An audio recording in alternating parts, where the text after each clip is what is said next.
So my name's Carly and I'm one of the diabetes educators at Diabetes WA. And I've also got Amanda with me, who's the project manager for Baby Steps. So she'll also be joining us. So today we're here to talk about baby steps.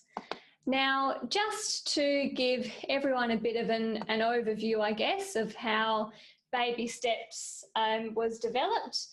Now, I guess a lot of the health professionals here will know, and I guess I'm talking to the converted, but gestational diabetes certainly does give mothers an increased risk of developing type 2 diabetes. And we know that risk can be 3 to 7 times more likely, and they'll likely develop type 2 diabetes 5 to 10 years after being diagnosed with gestational diabetes. Now, gestational diabetes alone will be a risk factor, but of course the risk increases depending on how many other risk factors they have, such as having a family history of type 2 diabetes, or being above a healthy weight range, or perhaps they have an inactive lifestyle, and then of course age will come into that as well. Now, there has been a lot of studies on how to, I guess, reduce this risk for people who've had gestational diabetes, but then of course there are a lot of barriers that comes to education after someone has delivered. And there is some points up there where some of the barriers could be a lack of time, especially if they're looking after a newborn and perhaps have a few other children as well. That's pretty much a job in itself. So fitting in education around a healthy lifestyle can certainly be challenging for many mothers.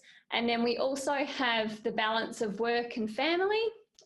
So yes, the risk is there and there's a need for education, but there's also a need for them to keep up with everything else that's going on in their life. And a lack of childcare can sometimes be a barrier to access education as well. So that's where Baby Steps started to, I guess, develop. And I will just give you a little bit of a background about Desmond, which I know that a lot of you will be familiar with already, but this will just put some things into a timeline, I guess. So Desmond is the nationally consistent, comprehensive type 2 self-management education program for people living with type 2 diabetes. And it has been available in Australia since 2014 under the NDSS. In May 2018, Diabetes WA was then selected by the Department of Health to adapt, pilot and evaluate the UK online extension of the Desmond program, and that is called My Desmond. So that's certainly available for people living with type 2 diabetes at the moment. And if you wanted to hear more about My Desmond, we do have a health professional upskilling recorded that's on our website if you wanted to watch that. But today we'll be focusing on Baby Steps. So Baby Steps is actually an add-on to the My Desmond platform.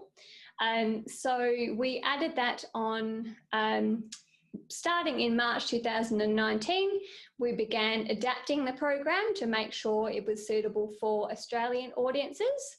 We've now been through 2 pilot phases, which Amanda will tell you the results of those, and each pilot phase will have evaluation with that as well.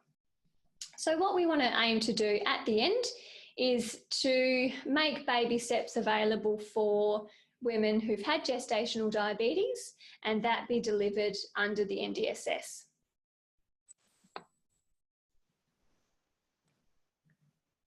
So, did someone have a question?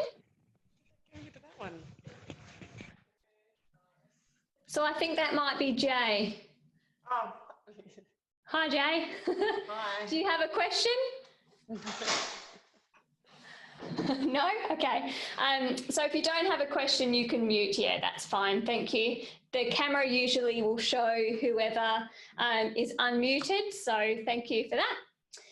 Now, just a bit of background on the National Diabetes gestational register as well. So that register is basically a program within the NDSS, and it offers advice and regular screening reminders for women who've had gestational diabetes. So this is where the booklets and information is sent out, like the healthy lifestyle booklet they'll get when they have gestational diabetes. And then as part of that, they'll also get screening reminders to check for any risk for type 2 diabetes. And there was also some evaluation sent out within that scheme. And it was found that 78% of women would prefer to access postnatal lifestyle programs online to work through in their own time, which is huge. It's a lot of people. So with Baby Steps, it's a web app that can be used on a PC, desktop, tablet and smartphone. It really depends how the person with gestational diabetes does want to access it. It looks and works on all devices, and it's designed to empower women to implement lifestyle changes to reduce the risk of progression to type 2 diabetes. So Amanda will be giving you more of an overview of the content that's in the program, but there is a lot of information and support offered for women so that they can come up with their own plan of how they're going to reduce their risk. And we do also talk about the risks that their children may have too, and how that any changes they make will also be beneficial for their family too. And with the fact that it's online, it means that women can participate in a way that suits them. So they can do it anytime, day or night. They can do it if they're commuting to work on public transport, which may not be at the moment, but they can basically access the program however it suits them. And we do also have some stats around how actually people access the program too. So just a bit of background on when the program, I guess, is the most suitable. So it's certainly not for women who have gestational diabetes. It's for post-GDM.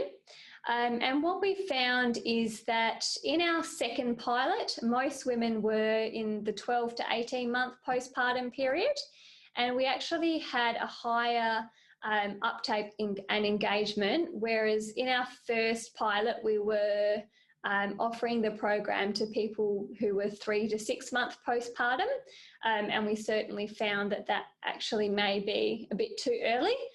It was quite hard for the participants to engage fully because obviously with a 3-month-old or a 6-month-old, they had a lot going on. So we're thinking at the moment that the 12 to 18 month mark may mean that a lot more women are able to access the program.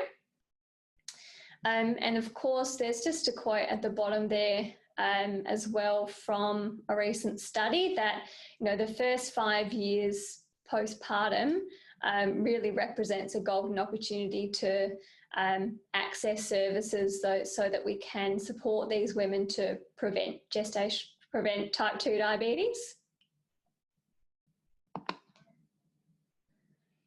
So within the program, which we'll talk about in a little bit more detail, they can learn about what they can do to reduce their risk.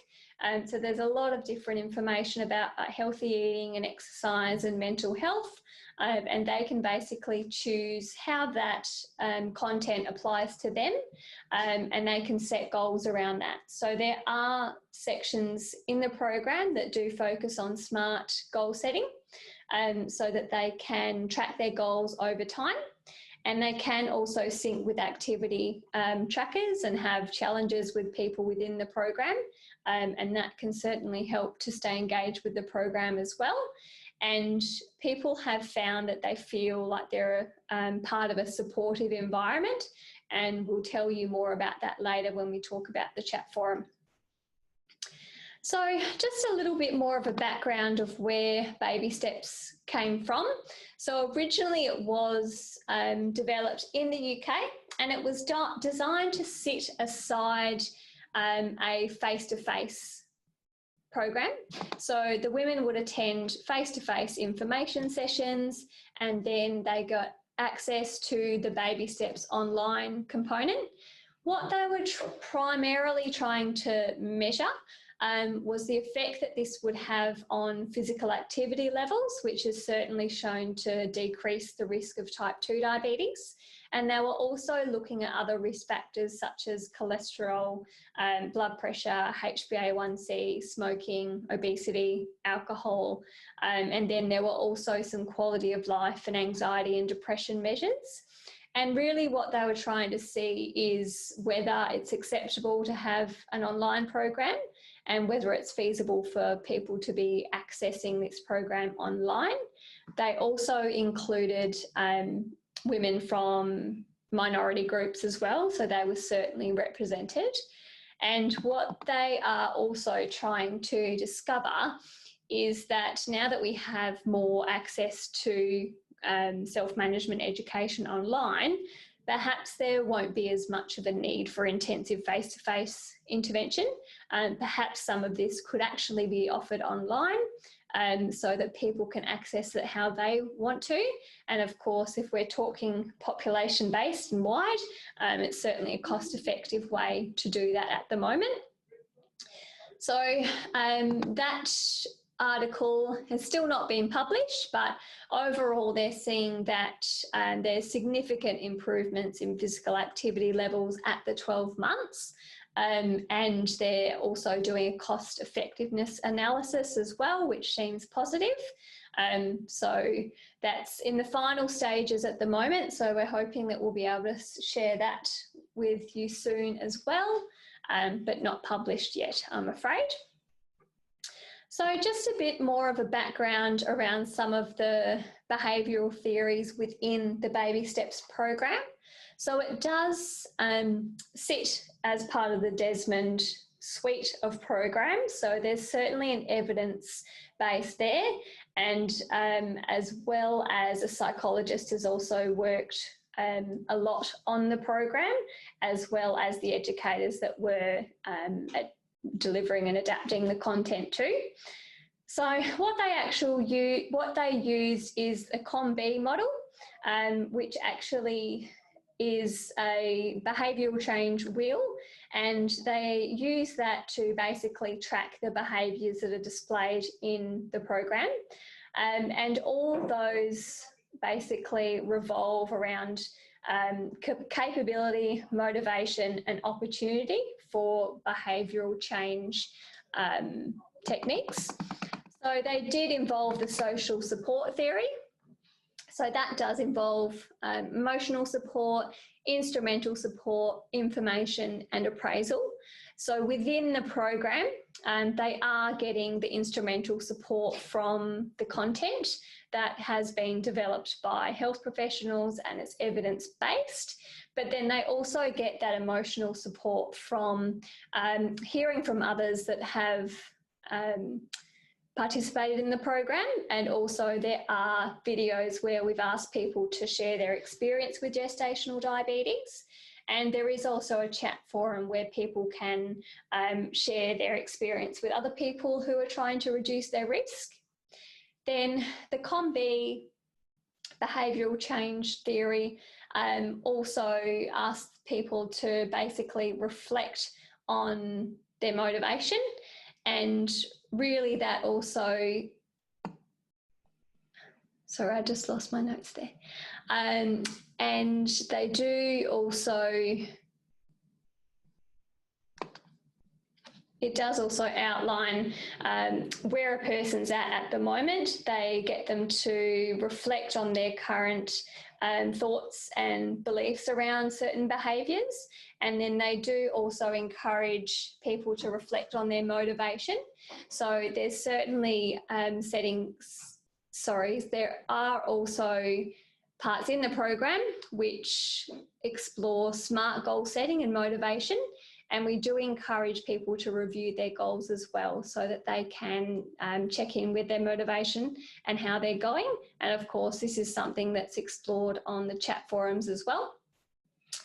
And then with the HAPA model, so this is a theory that suggests that behaviour change is divided into two phases. So we've got a motivation phase where people develop their intentions, and then we've got a volition phase where people will actually pursue their goals.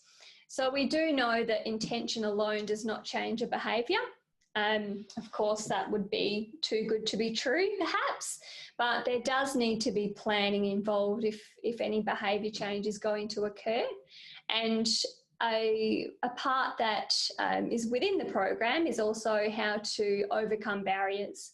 So within the SMART goal setting section, we do explore barriers and what common barriers may be, and then they can also have a plan of how they're going to overcome their barriers. So certainly the baby steps and Desmond as a whole certainly recognises that women are the expert in their own health, and they can make informed choices with, I guess, the evidence-based information. And Baby Steps is designed to be a supportive environment and not judgmental at all, and will hopefully, or it has certainly been shown that it can certainly support women with their goal-setting journey.